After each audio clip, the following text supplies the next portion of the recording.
别看这个小玩意，家里各种设备需要润滑的都可以使用它。它不是机油，而是微分子的润滑剂，可以长久润滑不生锈。像是家里门锁钥匙插拔不顺畅，门窗一响拧不开的螺丝螺母都可以用它，就这么滴2滴就能轻轻松松，而且各种狭小缝隙它都能伸得进去。关键这东西还不贵，放也放不坏，建议家里多备上2瓶。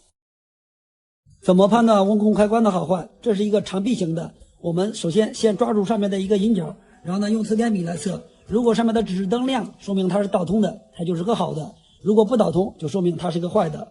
遥控器按键失灵，不用花钱换新的。你看这个按键怎么按，指示灯都不亮。我们只需要先把电池给它拆下来，然后找个东西把外壳给它先打开，然后呢用个酒精棉把上面这块滤板给它擦一下，然后呢再把按键上面的这些所有的小黑点给它擦一遍，然后再安装起来。你来看，就这么简单，一个遥控器就修复好了。用一个打火机就可以修坏掉的 LED 灯，把打火机里边这个电子东西给它拆出来，然后呢对着灯珠这样按压，只要灯珠亮就说明这个灯珠是好的，如果不亮呢就是说明它坏了，把它拆下来短接住就可以修好。万用表的电阻档也可以测量电容的好坏。首先把万用表调到2兆欧的档位，然后呢测量的时候先给电容放电，这样测量看一下万用表上的数值，这个组织是不断的变大的，这样呢是一个充电的过程，然后呢给它再短接一次，接着再来测一下，还是可以正常充放电，这样呢就说明这个电容它就是一个好的。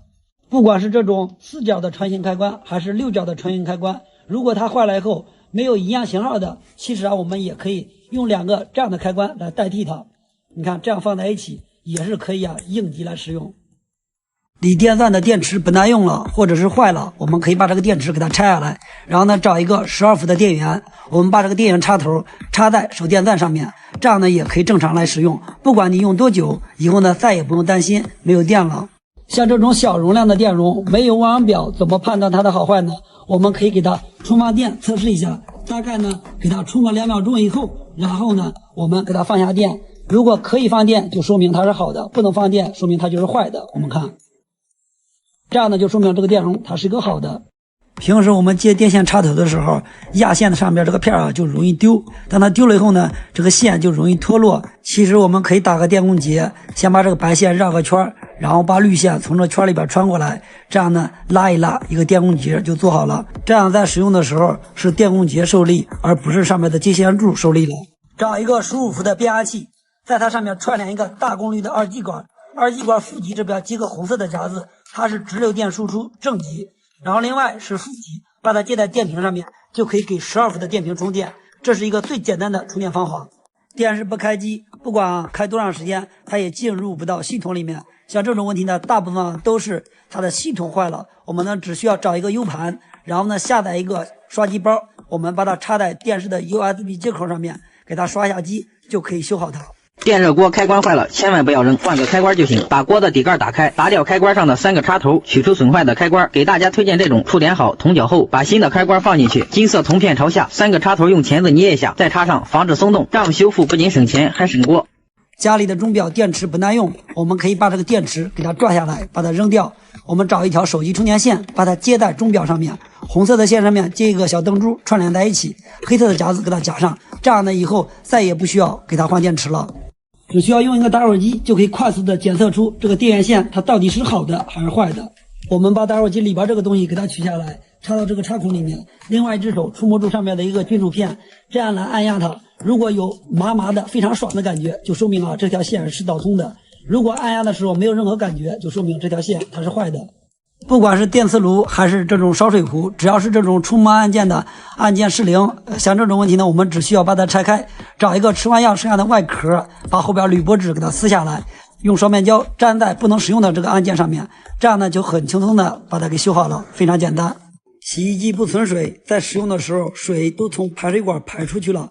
像这个问题呢，我们只需要把这个排水阀给它拧开，把里边的脏东西清理完后就可以解决问题。这个蓝色的小片是压密电阻，14D 是它的直径14毫米，471K 是它的耐压值470伏。如果它两端的电压超过470伏，它的阻值会瞬间变小，从而实现过压保护。电磁炉不加热或者是断断续续的加热，像这个毛病都是主板上面的这个小元件坏掉了。我们来看一下，就是这个东西呢叫做可调电阻，我们只要把它换了以后就可以修好。电水壶中间这个底座最容易坏了，它坏了以后能不能直接接上220的电用呢？这样也可以，但是呢比较危险，容易发生火灾。这个底座它是一个防干烧开关，水烧干了以后呢，它会自动断电。如果直接接上的话，水烧干了，家里没有人的情况下呢，比较容易发生火灾，非常危险。很多人接完灯头线，轻轻一拔就出来了。那么我们可以用这种方法，把线先从这儿穿过来，然后呢，把任意一条线给它先打个圈，另外一条线呢，就从这个圈里面给它穿过来，这样呢就形成了一个电工结。我们在使用的时候啊，不管这个线怎么转，它的受力点呢都是在这个结上面。然后呢，把螺丝给它拧起来，拧上盖子，你来看，不管怎么拽，这个线它都转不开。破壁机不加热，首先呢，把这个杯子先把这个后盖给它打开，然后呢，用弯表测量一下这个加热管，还有上面这2个温度保险阀耳管没有问题，然后测一下这个温度保险，一条线是连接在阀耳管上面，另一条线就这个白色的线是连接在这边的，导通就说明它没问题。然后再来测量另外一个温度保险，一条线是接在阀耳管上的，另一条线是在这个地方，你看弯表没有任何反应，就说明啊是这个温度保险坏了。这是一个230度的温度保险，我们把这个给它换上去以后啊，就可以修好。怎么判断微动开关的好坏呢？最下边这个角它是一个公共角，默认它和最上面这个角它是导通的。当把这按钮按下去以后，它和上面的角就断开了，就会变成和中间这个角导通了。我们来测一下，首先呢就是先让它默认的时候，上面这个角是导通的，和中间这个角是断开的。当我们把这个按钮给它按下去了以后，再来测，就是最上面这个角啊，它就不导通了，变成中间这个角导通了。这样呢就说明这个微动开关它就是一个好的。判断高压二极管最简单的方法呢，就是用一个测电笔。如果我们这样测量，测电笔上的指示灯是亮的，那么把它反过来再来测量一次。如果这样不亮，就说明啊这个高压二极管它就是好的。如果我们在测量的时候这样测，测电笔上的指示灯不亮，反过来测上面的指示灯还不亮，就说明这个高压二极管已经开路了，坏掉了。如果我们测量的时候这样测是亮的，给它反过来测还是亮的，那就说明它已经击穿短路了，也是坏的。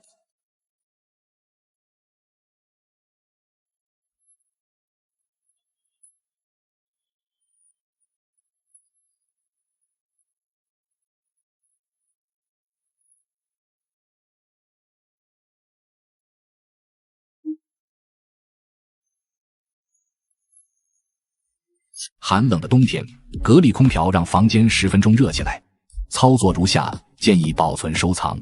开机第一步模式达到制热，第2步打开电辅热，第3步把温度调为23度，第4步打开上下出风调为向下，第5步把风速调为4档。这样调整完成以后，压缩机会开始预热，大概10分钟，整个房间会快速热起来。电饭锅不加热显示错误代码12，像这个问题呢，大部分都是锅盖上面的这个线断了。我们呢，只要把这个线给它接起来，然后呢套一个热缩管，就这么简单，就可以修好它了。只需要用一节电池就可以判断喇叭的好坏，不管这个喇叭个头有多大，都可以用这个方法，把2条线接在电池上面。如果有声音，就说明这个喇叭是好的；如果没有声音，就说明这个喇叭是坏的。把这个电放到内牙里面，交阀不用缠生料带，直接拧，一拧紧就不漏水了，省时省力，速度快。放不开是曾经的执着，留不住的人别再难过。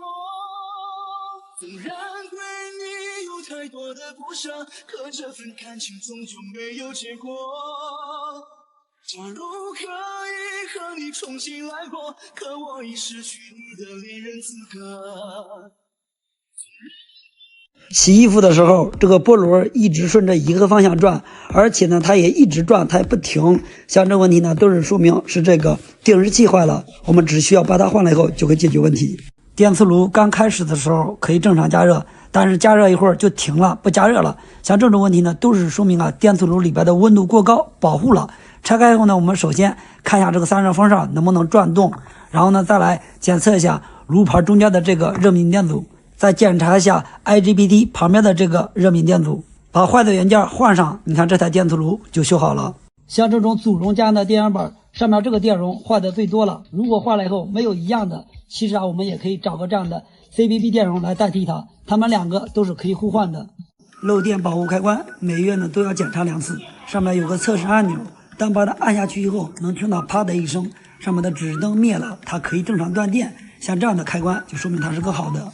在绳子上面绑一个螺母，放到塑料管里面，用一块磁铁把它吸住，慢慢的往上面来移动。不管是这个管是直的还是弯的，都可以把管里边的硬电线或者是软电线穿不过来的时候啊，都可以用这个绳子把它给拉出来。洗衣机电机不转，闻着有一股烧糊的味道。拆开以后啊，你看这一块都烧成这个样子了，电阻包括这个电机上面的插头也都烧烂了。像这种呢，就只能换一个板了。而且上面这个插头也给它换了个新的，换好以后测试一下，你来看，就这么简单就修好了。以后出门再也不用担心大灯不亮了。这是一款高亮的激光射灯，它亮度高，射程远，而且非常的省电。它从8伏到80伏都可以用，不管你是电动车、摩托车、汽车都可以安装。等待我的人是否还坐在窗前？待几行情来迎接晨昏。LED 灯坏了以后千万不要扔，不要扔，重要的事情说3遍。我们用一个这样的电线就可以快速的修好它，把它分别短接在灯柱的2侧。如果短接到哪儿，这个灯亮了，你看亮了就说明啊是这个小灯柱坏了。然后呢，我们把这个灯给它取下来，把这个坏的灯柱给它抠掉，然后找一个烟盒纸给它剪下来一小块，把它放在电工胶带上面，然后把它粘在坏的灯柱上面，这样多按压几次，你来看就这么简单，一个灯啊就修好了。电动车充电器不能充电，一直显示绿灯，像这种问题呢，大部分都是连接电瓶的这条线坏了。我们用弯表来测量，让大家看一下，你来看这条线是导通的，然后再测另外一条，你看无论怎么测也没有用，说明啊就是这条线断了，换一条线就可以修好。用弯表也可以快速的判断出火线领线，先把弯表调到20伏的交流档位，然后任意一个表笔插在插孔上面，电压高的这个就是火线，电压低的说明它就是个零线。洗衣机甩筒不转，但是呢可以听到电机上有嗡嗡的声音，但是呢就是转动不起来。像这种问题呢，首先看一下这个刹车线有没有断，如果它断了以后呢，把它接起来就可以了。如果它没有问题，其实很多都是启动电容坏了，换个电容就可以解决问题。